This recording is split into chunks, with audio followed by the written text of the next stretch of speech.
Hello दोस्तों, आपका स्वागत है आपके अपने चैनल टॉप शेयर टुडे में। आज हम डिस्कस करेंगे जीजी इंजीनियरिंग लिमिटेड। इस स्टॉक के अंदर आज के दिन 3% की गिरावट देखने को मिल रही है। स्टॉक करंट लेवल पर ₹1.56 पर ट्रेड कर रहा है।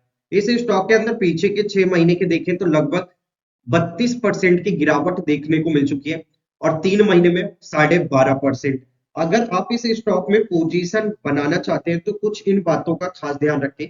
पीछे के 3 ट्रेडिंग डे में काफी उतार चढ़ाव देखे गए, जो इस बात की ओर इशारा कर रहे हैं कि भारतीय बाजार में अब बड़ा मूवमेंट देखने को मिलेगा। इस रैली में वो स्टॉक ज्यादा तेजी दिखाएंगे जिसमें अभी तक ज्यादा गिरावट देखी गई है, जैसे कि ये स्टॉक।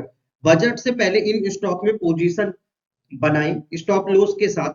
अगर आपके पास है तो होल्ड करें, डरे नहीं, आप स्टॉक में एक बेहतरीन रिकवरी होगी। चलो बिना देरी के स्टॉक के कुछ इंपॉर्टेंट पॉइंट को भी जान लेते हैं। किसी भी स्टॉक के अंदर अगर हम पैसे निवेश करते हैं तो कंपनी की अच्छाइयां और बुराइयां दोनों जानना बहुत जरूरी होती है। तो सबसे पहले हम कंपनी की अच्छाइयां जानते हैं। कंपनी लगभग ऋण मुक्त है, यानी कंपनी पर देखें तो लगभग एक तरह से बिल्कुल भी कर्ज नहीं है, कर्ज मुक्त कंपनी है, जो कि कंपनी के लिए काफी अच्छी बात है। दूसरा है स्टॉक अपने बुक वैल्यू से लगभग 1.07 गुना पर कारोबार कर रहा है, तो काफी अच्छे लेवल पर स्टॉक ट्रेड कर रहा है। कंपनी से अच्छी तिमाही की उम्मीद है आने वाले फ्यूचर में। कंपनी को लगता है कि हम अपने क्वार्टर 3 में एक अच्छी रिवेन्यू ग्रोथ दिखाएंगे।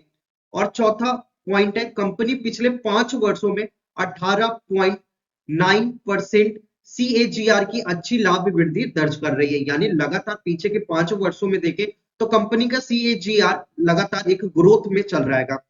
तो ये कुछ अच्छी बातें थे कंपनी के लिए। अब कुछ नेगेटिव बातों के बारे में भी डिस्कस कर लेते हैं।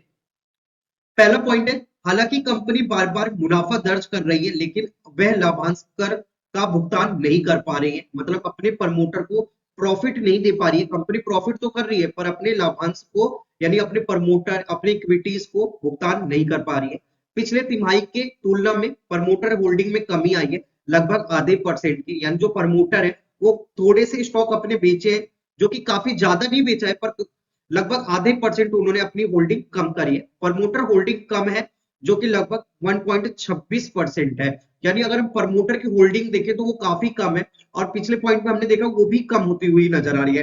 प्रमोटर की होल्डिंग होना बहुत जरूरी होता है, क्योंकि अगर हम पब्लिक निवेशक जो होते हैं वो ज्यादा टाइम स्टॉक को बेचने लगते हैं तो काफी बड़े लेवल पर बेचते हैं, और जब वो खरीदते हैं तो उसे भी काफी बड़े लेवल पर खरीदते हैं। तो कहीं ना कहीं एक स्ट्रॉन्ग प्रमोटर का होना जरूरी होता है, जो एक लॉन्ग टर्म के नजरिया से कंपनी के अंदर निवेश करते हैं। तो जो कि इस कंपनी के अंदर प्रमोटर की जो होल्डिंग है वो काफी कम है, जो कि एक तरह से काफी नेगेटिव है।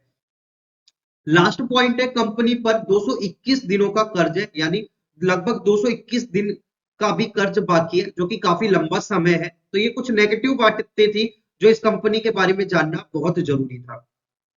स्टॉक का स्टॉक का चार्ट पैटर्न देखें तो स्टॉक का 100 डेज का मूविंग एवरेज प्राइस निकलता है ₹1.85, और अभी स्टॉक उस प्राइस से काफी नीचे ट्रेड कर रहा है। पीछे के 10 ट्रेडिंग डे में देखें तो कंटिन्यू एक बिकवाली का ट्रेंड बना हुआ है।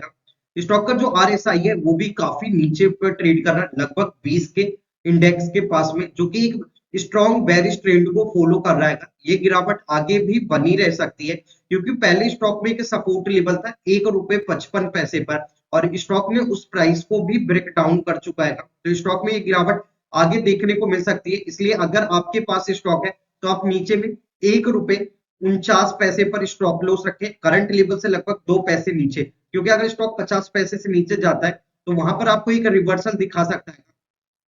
परंतु अगर स्टॉक 49 पैसे को भी ब्रेक डाउन करता है तो फिर वो गिरावट और ज्यादा नीचे जाती हुई नजर आएगी।